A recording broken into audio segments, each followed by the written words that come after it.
Hello friends, welcome back to my YouTube channel. तो आज हम लोग बात करने वाले हैं केजीएमयू के बारे में। केजीएमयू में बहुत अच्छी वैकेंसी निकली हुई है एज अ नर्सिंग ऑफिसर, जिसकी लास्ट डेट है 31 मई।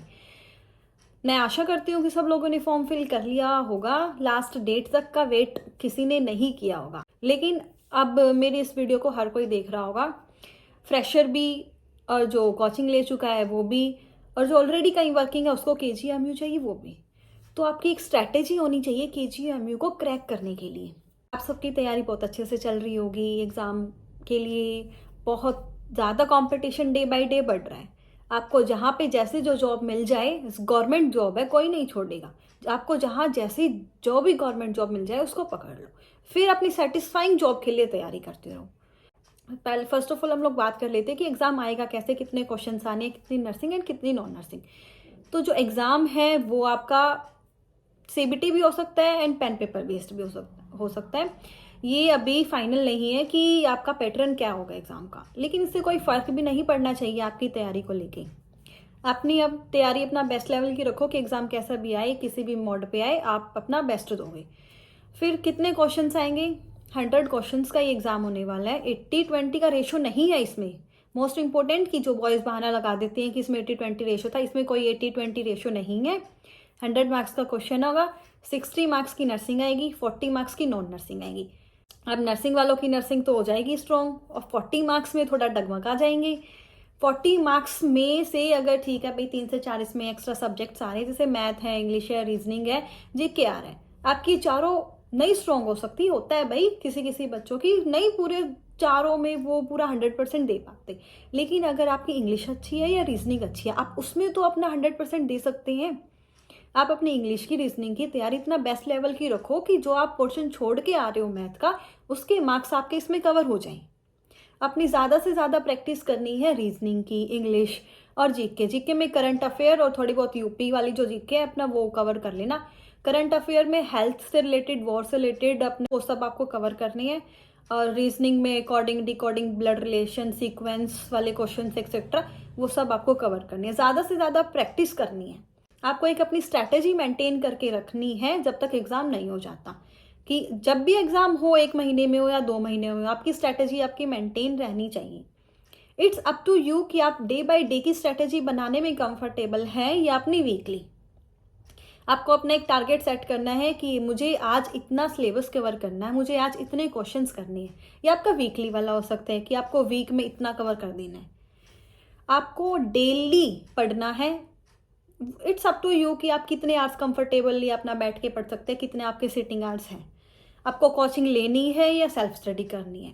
कोचिंग अगर कोई बच्चा ले भी रहा है ना, तो भी वो कोचिंग वालों पे, अपने टीचर्स पे इतना डिपेंड मत हो जाना कि मैंने तो कोचिंग ली है, मेरा तो हो जाना है।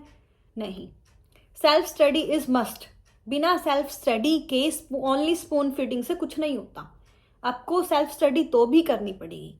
और जो बच्चे कोचिंग नहीं ले रहे हैं ना, वो भी डिमोटिवेट मत होना कि मैंने तो कोचिंग नहीं ली, मैं तो बस प्रैक्टिस के लिए दे रहा हूँ या दे रही हूँ। अपनी तैयारी ऐसे रखो ना कि फर्स्ट अटेम्प्ट में ही आपका निकल जाए, क्योंकि सेल्फ स्टडी इज मस्ट। जो कोचिंग ले रहे हैं उनको भी सेल्फ स्टडी करनी पड़ेगी, जो कोचिंग नहीं ले रहे हैं उनको तो करनी ही है। तो according to me self study best है स्पून फीडिंग से भी। स्पून फीडिंग में आपको पर्टिकुलर, अगर आप कोई चीज़ देख रहे हो आपको इतनी चीज़ मिलेगी, लेकिन अगर आपको किसी चीज़ में डाउट है, आप उसको सर्च कर रहे हो, आपको इतनी सारी चीज़ें मिलेंगी, उसमें से आप कितना ग्रेस्प कर पाओगे। तो अपना सेल्फ स्टडी तो आपको करनी ही है, इट्स क्लियर। और सिटिंग आवर आपको, आप पे डिपेंड करता है कि आप कितना अपना सिटिंग आवर बना सकते हो।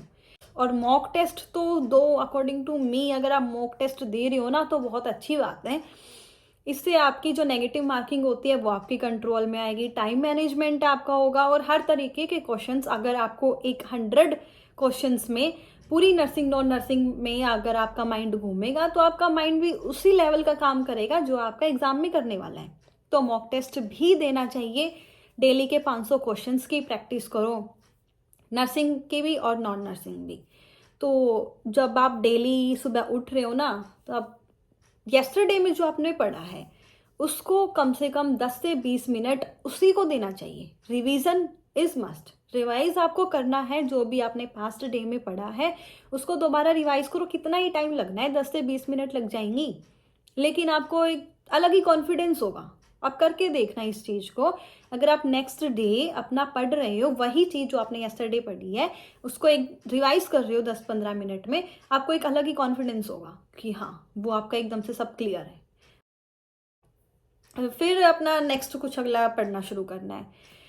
जब भी आप पढ़ने बैठो तो जो आपका डिफ़िकल्ट पोर्शन है उसको पहले उठाओ, क्योंकि अभी आप सो के उठे हो, आपका माइंड जब फ्रेश होता है तो हमेशा उसी चीज़ को उठाओ जो आपको थोड़ी टफ लगती है। फ्रेश माइंड से अगर आप उसको पढ़ोगे तो मैक्सिमम चांस है कि वो आपको याद हो जाए, वो आपको समझ आ जाए। फिर आप नर्सिंग से थोड़ा बोर होने लगो तो अपनी नॉन नर्सिंग को करो। दोनों चीज़ को आपको कवर करना है। अकॉर्डिंग टू मी आपको क्या करना होगा, कम से कम 6 से 8 घंटे तो पढ़ने ही हैं। 6 से 8 घंटे की self study, not coaching hour भी आपने इसमें मिला ली और सेल्फ स्टडी के भी इसमें मिला लिए, इसे नहीं। 6 से 8 घंटे आपको सेल्फ स्टडी करनी है। जो आपने यस्टरडे पढ़ा वो रिवीजन करना है। 500 MCQ, mock test, nursing non nursing, current affairs, आपको सब पढ़ना होगा। अभी तो काफ़ी टाइम है, अभी तो डेट भी नहीं है, कभी भी आ जाए डेट अब, लेकिन आप अपना प्रिपेयर रहो। 80-20 रेशो भी नहीं है, तो होप फॉर द बेस्ट। अपनी तैयारी मेंटेन करके रखो। टेस्ट कभी भी आए, किसी भी पैटर्न पे हो, किसी भी मोड पे हो, आप अपना बेस्ट दोगे और अपना सिलेक्शन लेके दिखाओ। तो ऑल द बेस्ट गाइस।